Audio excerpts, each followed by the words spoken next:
السلام علیکم دوستو، میرا نام ہے اسامہ رشید اور آپ لوگ دیکھ رہے ہیں یوٹیوب چینل انفوٹیک ہب۔ آج ہم ایک ایسے ٹاپک پر بات کریں گے جو نہ صرف سائنس اور نالج کی دنیا میں ایک مثال بنا ہوا ہے، بلکہ دنیا کو یہ تسلیم کرنا پڑا ہے کہ 1400 سال پہلے فرمائی ہوئی باتیں آج کے ماڈرن سائنس سے بالکل میچ کرتی ہیں، یعنی قرآن کریم جو ہمیں اللہ تعالیٰ نے اپنے نبی پاک محمد صلی اللہ علیہ وسلم کے ذریعے نازل فرمایا۔ اس میں ایسے حیرت انگیز حقائق ہیں جو آج کے سائنٹسٹ اب سمجھ پا رہے ہیں۔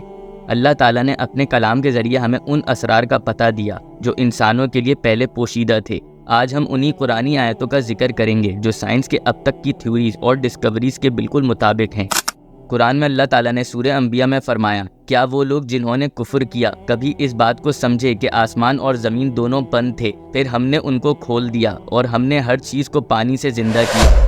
یہ آیت واقعی ایک سائنٹیفک ریولوشن ہے۔ آج کے سائنٹسٹ بگ بینگ تھیوری کے ذریعے سمجھتے ہیں کہ کائنات ایک بہت بڑی ایکسپلوژن سے وجود میں آئی تھی اور یہ ایکسپلوژن کے بعد آسمان اور زمین ایک چیز سے الگ ہو گئے۔ قرآن کی اس آیت میں اللہ تعالیٰ نے اس چیز کو بہت پہلے سے ہی بتا دیا تھا، یہاں تک کہ زندگی کے لیے پانی کا ہونا جو آج کے سائنٹسٹ کنفرم کرتے ہیں، قرآن میں ہمیں 1400 سال پہلے ہی بتا دیا گیا تھا۔ سائنس کہتی ہے کہ یونیورس ہر وقت ایکسپینڈ کر رہا ہے، یعنی وہ بڑھ رہی ہے۔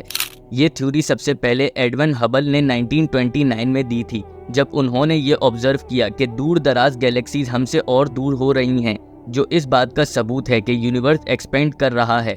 اس تھیوری کو بگ بینگ تھیوری کے ذریعے اور زیادہ سپورٹ ملا، جس میں کہا گیا کہ یونیورس ایک چھوٹی سے نقطے جیسی شکل سے پھیلتا گیا اور یہ پھیلاؤ اب تک جاری ہے، جو کہ کاسمک ایکسپینشن کہلاتا ہے۔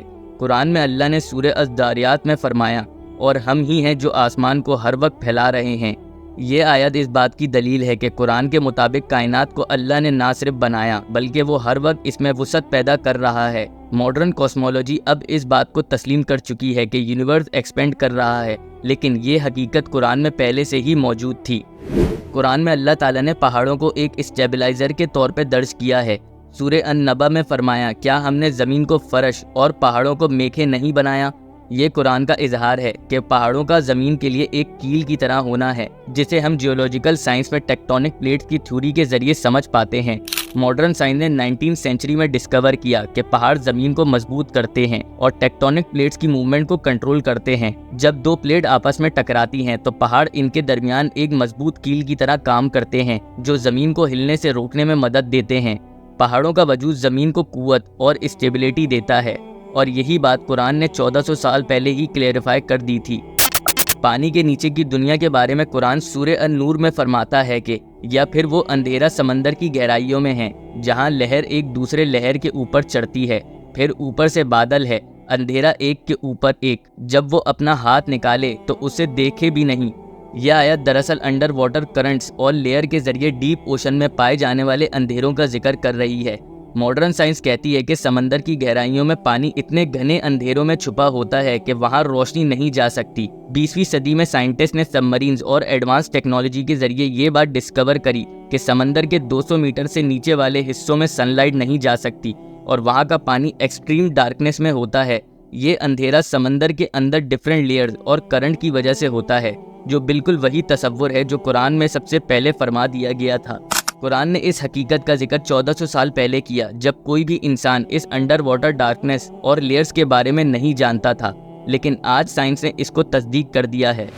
ماڈرن سائنس پانی کے سائیکل کو ایک سائنٹیفک فیکٹ کے طور پر سمجھتا ہے، لیکن قرآن میں سورہ الروم میں اللہ تعالیٰ ارشاد فرماتا ہے کہ اور اللہ ہی ہے جو ہواؤں کو بھیجتا ہے، پھر وہ بادل اٹھاتے ہیں، پھر انہیں وہ زمین پر پھیلا دیتا ہے۔ یہ قرآن کے بیان کے ذریعے اس چیز کا علمی اظہار ہے کہ کیسے پانی بادلوں کے ذریعے اوپر جاتا ہے، پھر بارش کے طور پر نیچے گرتا ہے، اور یہ پورا سائیکل ایک پرفیکٹ میکینزم کے ذریعے چلتا ہے۔ ماڈرن سائنس نے پانی کی اس سائیکل کو 16 اور 17ویں سینچری میں ڈیٹیل میں سمجھنا شروع کیا، جب سائنٹسٹ نے آبزرو کیا کہ ایواپریشن کے ذریعے پانی اوپر اٹھتا ہے، پھر کنڈنسیشن سے بادل بنتے ہیں، اور پھر یہ بادل پریسیپیٹیشن کے ذریعے بارش کے طور پر زمین پر گرتے ہیں۔ یہ پروسیس جو اب میٹیورولوجی کے ذریعے سمجھایا جاتا ہے، تو قرآن نے اس کو 1400 سال پہلے ہی ڈیٹیل میں سمجھا دیا تھا، جب کوئی اس علمی حقیقت سے واقف بھی نہیں تھا۔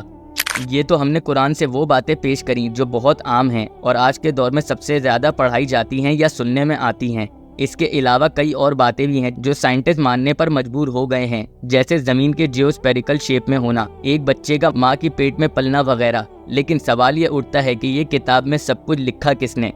دنیا کا ہر شخص جانتا ہے کہ یہ کتاب حضرت محمد صلی اللہ علیہ وسلم پر نازل ہوئی، تو ان لوگوں کا یہ گمان ہو سکتا ہے کہ یہ کتاب بھی محمد صلی اللہ علیہ وسلم نے لکھی ہو، لیکن ایسا نہیں ہے، کیونکہ رسول اللہ صلی اللہ علیہ وسلم تو خود امی تھے، یعنی ان پڑھ تھے، آپ کو لکھنا پڑھنا نہیں آتا تھا، تو آپ کس طرح یہ کتاب لکھ سکتے ہیں؟ اور اگر کوئی یہ سوچ رکھتا ہے کہ رسول اللہ صلی اللہ علیہ وسلم نے شاید کسی کو ساتھ بٹھا کر یہ کتاب لکھوائی ہو، تو یہ سوچ تب بھی مناسب نہیں ہے، کیونکہ اس دور میں سائنس نے اتنی ترقی کری ہی نہیں تھی کہ لوگ اتنی بڑی باتوں پر دعویٰ کر سکیں، اور عرب تو ویسے ہی دنیا بھر میں ان پڑھ اور جاہل مشہور تھے۔ تو آخر یہ کتاب کس نے لکھی ہوگی؟ ظاہر ہے کسی ایسے نے جو یہ سب کچھ جانتا ہو۔ قرآن میں سورہ عاشورہ کی آیت نمبر 192 میں اللہ تعالیٰ ارشاد فرماتا ہے کہ اور بے شک یہ قرآن رب العالمین کا اتارا ہوا ہے، یعنی یہ قرآن میں جو کچھ لکھا ہوا ہے وہ اللہ یعنی ایک خدا کا اتارا ہوا ہے۔ اس پوری بات سے یہ ثابت ہو جاتا ہے کہ قرآن حق کتاب ہے اور اس میں ہر زمانے کے حساب سے تمام چیزیں موجود ہیں، اور یہ سچے خدا یعنی اللہ تعالیٰ کی طرف سے نازل کردہ کتاب ہے۔